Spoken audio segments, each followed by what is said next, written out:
আসসালামু আলাইকুম। 8টি প্যারাগ্রাফ পড়ে অর্থাৎ 8টা প্যারাগ্রাফ পড়ে ইংলিশ ফার্স্ট পেপার এবং ইংলিশ সেকেন্ড পেপারের সম্পূর্ণ প্যারাগ্রাফ যদি কমন ফালানো যেত, ইস, আমার তো মনে হয় নিজেই দৌড়ে ওইখানে চলে যেতাম, তাই না? তো আসলে তার আগে কথা বলার আগে আমাদের যে সকল টিচাররা ইংলিশ পড়ান তাদেরকে স্যালুট। ওকে, তো দেখো যে আজকে তোমাদের জন্য এসএসসি পরীক্ষার্থী 25 ব্যাচ যারা আছো তাদের জন্য আমরা দেখাবো যে 8টা প্যারাগ্রাফে তুমি ফার্স্ট পেপার এবং সেকেন্ড পেপারে অর্থাৎ 20 এ 20 এক কমও না, ঠিক আছে? তো 20 এ 20 কিভাবে কভার করতে পারো। তো চলো কথা না বাড়িয়ে আমরা দেখাই। তো তার আগে তোমাদের একটু কথা বললেই হয় যে প্যারাগ্রাফ আসলে কি। তোমরা প্যারাগ্রাফ মানে হচ্ছে খালি বইয়ে খুঁজে বাইর করো আর মনে করো load shedding is a common affair in our country, তো এইটুকু পর্যন্তই শেষ না। আসলে বিষয়টা তা না। বর্তমান যুগে শুধু মুখস্থ দিয়ে তুমি যে প্যারাগ্রাফকে সাইজ করবা এটা একেবারেই সুবিধাজনক কথা না। কারণ হচ্ছে একটা প্যারাগ্রাফের মেইন আইডিয়া এখনকার কোশ্চেনগুলোতে তুমি চিন্তা করে দেখবা যে গত বছর যে বোর্ডে কোশ্চেন এসেছে সেখানে 200 ওয়ার্ড পর্যন্ত প্যারাগ্রাফের জন্য রেস্ট্রিকশন করে দিচ্ছে।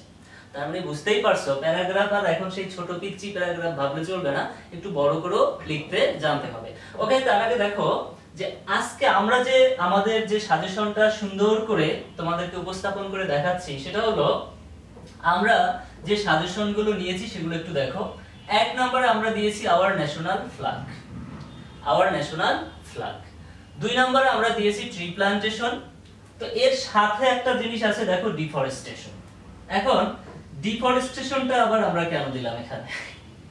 এখন দেখো ট্রি প্ল্যান্টেশন বৃক্ষরোপণ আর ডিফরেস্টেশন মানে কি? বৃক্ষ ধ্বংস করা না, কেটে ফেলা। এখন দেখো এই দুইটা জিনিসের ফিলোসফি কিন্তু একই ধরনের, তাই না?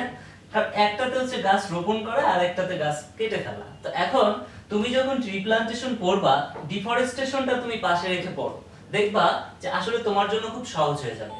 মানে আমরা একই সাথে সাজেশন এবং সাজেশনটাকে কিভাবে ছোট করা যায় এবং গুছানো যায় সেই কাজটা করতেছি। এবার দেখো যে 3 নম্বরে আমরা দিয়েছি স্কুল ম্যাগাজিন আর স্কুল লাইব্রেরি। তাহলে স্কুল ম্যাগাজিন যেটা আর স্কুল লাইব্রেরি যেটা, এই দুইটা জিনিস কিন্তু স্কুলেরই একটা প্রাউডের ব্যাপার। তার মানে স্কুলের ভিতরেই কিন্তু দুটো জিনিস থাকে। তো তোমরা স্কুল ম্যাগাজিন পড়ো আবার স্কুল লাইব্রেরি পড়ো, আলাদা আলাদা পড়ো। তো এই আলাদা আলাদা না পড়ে তোমরা হচ্ছে কি করতে পারো যে স্কুল ম্যাগাজিনটাকে তোমরা হচ্ছে সুন্দর করে মানে স্কুল ম্যাগাজিনটাকে পড়তে পারো, আবার তার পাশে ঠিক স্কুল লাইব্রেরিটা কিন্তু রেখে পড়তে পারো। তাহলে তোমরা যখন একসাথে গুছিয়ে নোট করতা, যেমন মনে করো স্কুল লাইব্রেরি থেকে তুমি লাস্ট একটা লাইন লিখতে পারো যে we are proud of our school library. এখন এই কথাটা কি স্কুল ম্যাগাজিনের জন্য বলা যায় না? যায়। অর্থাৎ তোমরা কিন্তু এই জিনিসটাই বুঝাচ্ছ না। তোমরা হচ্ছে একসাথে গুছিয়ে যখন পড়বা তখন প্যারাগ্রাফটা কমে আসবে, মানে একদম ছোট হয়ে যাবে, মানে অল্প হয়ে যাবে। তোমরা স্কুল ম্যাগাজিন পড়ছো, স্কুল লাইব্রেরি, এটার মেইন আইডিয়া বা টপিক সেন্টেন্সটা কিন্তু প্রায় সেম একই জায়গায়। ওকে, এরপরে আমরা 4 নম্বরে রাখছি আর্লি রাইজিং। এটা নিয়ে কোনো কথা নাই, এটা সিম্পল।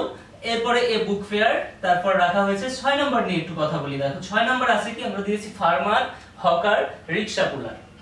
দেখো এই 3 ভদ্রলোক, ফার্মার, হকার, রিকশা পুলার, এই 3 ভদ্রলোকই কিন্তু মোটামুটি সিম্পল লাইফ, তাই না? তাহলে দেখো তোমরা যদি ফার্মার সম্পর্কে কয়েকটা লাইন জানো তাহলে হকার সম্পর্কে লাইন বলাটা খুব একটা কঠিন না। আবার রিকশা পুলার একই পারসন, মানে এরা হচ্ছে ফ্যামিলিয়ার ফিগার।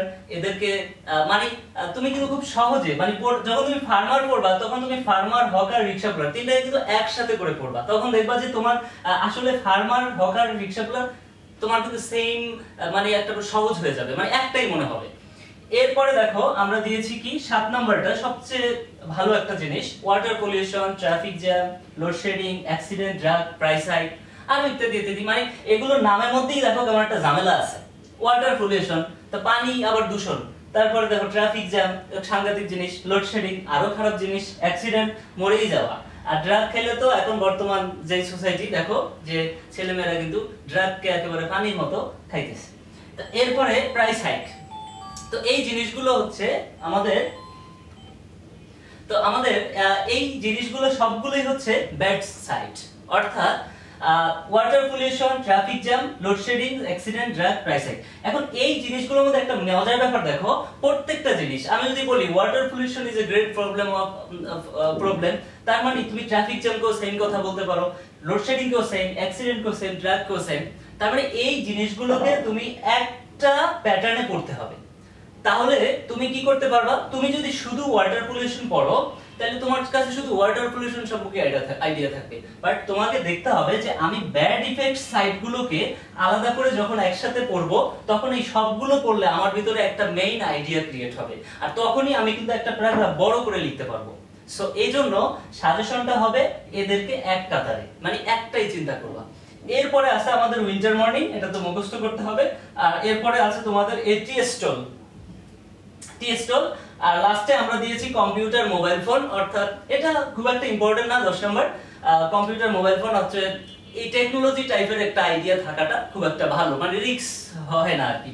তো দিন শেষে শেষ কথা হচ্ছে কি, এখন 10টা লিখছি, তোমাদের কাটটা বলছি না, এবার একটু দেখো। তোমাদের বোর্ডে ফার্স্ট পেপারে সেকেন্ড পেপারে দুইটা করে প্যারাগ্রাফ অলরেডি চলে আসছে, যার যার 24 বোর্ডে ওই দুইটা প্যারাগ্রাফ তুমি এখান থেকে বাদ দিয়ে দাও, তাইলে কয়টা থাকবে? 8টা থাকবে। এই বাকি 8টাকে তুমি খুব সুন্দর করে পড়ো। যদি আমি সবগুলোকেও মিলাই তাও এখানে 16-17টার বেশি হয় না। অর্থাৎ দেখো, ফার্স্ট পেপার সেকেন্ড পেপার দুই পত্র মিলে তুমি 7-8টা করে 7-8টা বা প্যারাগ্রাফ যদি না পড়তে পারো বা না কন্ট্রোল করতে পারো, তাইলে তো আর এটা তো আর এর চেয়ে সহজ তো আর সম্ভব না। সো এইজন্য আশা করছি তোমাদের ফার্স্ট এবং সেকেন্ড পেপারে 20-এ 20 তোমরা এই জায়গা থেকে তুলতে পারবা। 20-এ 20। আমি আবারও বলি, তোমরা কিন্তু ব্যাড ইফেক্ট গুলোকে একটা সাইড করে পড়বা, স্কুলের ঘটনাটাকে একটা সাইড করে পড়বা, এবং ডিফরেস্টেশন, ট্রি প্লান্টেশন দুইটাকেও তোমরা পড়বা। কারণ হচ্ছে তুমি বেশি যখন পড়বা তখন লেখার যে বড় করার ব্যাপারটা খুব কাজে আসবে। প্লাস হচ্ছে এখানে কিন্তু সাজেশনটা অনেক শর্ট, অনেক, তুমি কল্পনা করতে পারবা না যে এত শর্ট সাজেশন কিন্তু আর কেউ দিতে পারে না। ওকে, এজন্য আমাদের আশা করব তোমরা শেয়ার করবা, সাবস্ক্রাইব করবা এবং আমাদের পাশে থাকো। যেহেতু আমরা তোমাদের এর আগে যে বাংলা প্রথম পত্র আমরা সাজেশন দিয়েছি সেখানে কিন্তু তোমরা প্রায় 550-এর উপরে রিপ্লাই পাইছি, মানে আলহামদুলিল্লাহ। সো এইজন্য খুবই ভালো, অল্প সময়ের মধ্যে তো পড়তে থাকো। সবার পরীক্ষা ভালো হোক এই কামনায়। আল্লাহ হাফেজ।